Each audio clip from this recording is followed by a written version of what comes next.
tontolo ny fahasalamana kosa indray hoe hidirantsika ao anatin'ireto fanadidina manaraka ireto. Anisan'ny nisongadina nandritra ny andro faharoa amin'ny varavarana misokatra 5S karakarain'ny hôpitaly Befilatanana ny famelabelarana mikasika ny tosidra avo na ny hypertension. Fanadidina avy hatrany ary. Raha ny fikarohana nataon'ny OMS teo anelanelan'ny taona 3 sy 4 arivo sy 5 sy 4 arivo dia mahatratra 5 isan-jato ny tahan'ny olo-dehibe manana tosidra avo eto Madagasikara. Ary ambony dia ambony zany izy amin'ny fotoana izao zavatra azo kazaina mihoatra ny 5 isan-jato ny olon-dehibe mihoatra ny 20 taona manana tosidra ambony manana fa ny tarehimarika marina zany tsy fantatra hoe tena mila fandalinana be dia be ny fanadihadiana izay ilana vola be ny fanaovana izay zavatra izay tsy hanananay somakara satria tena mila ezaka be izay tsy vitanay rehetra.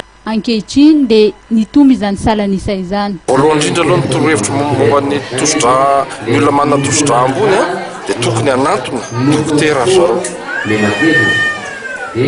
Zavatra roa ny tokony atao manantona mpitsabo izy dia atolon-tsabo azy ny tokony atao fa ny faharoa manomboka izao araka ny teneniko teo zany dia tokony mianatra atao hoe fiakaran'ny tosidra ny marary tsirairay avy amin'ny boky amin'ny internet. Atao fotsiny hoe hypertension artérielle amin'ny Google tapenao Google dia mivoaka ho an'izay manana internet.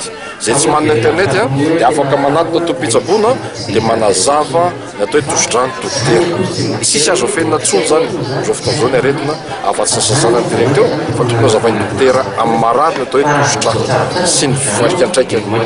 Misy antony mahatonga tosidra ambony ary misy tosidra tsy ahitana antony dia ilay tosidra tsy ahitana antony tena be indrindra mahatratra 5 isan-jato. Tsy dia tsara ny manao dokotera tena fa entanina trano ny olona manana tosidra ambony anatina toeram-pitsaboana.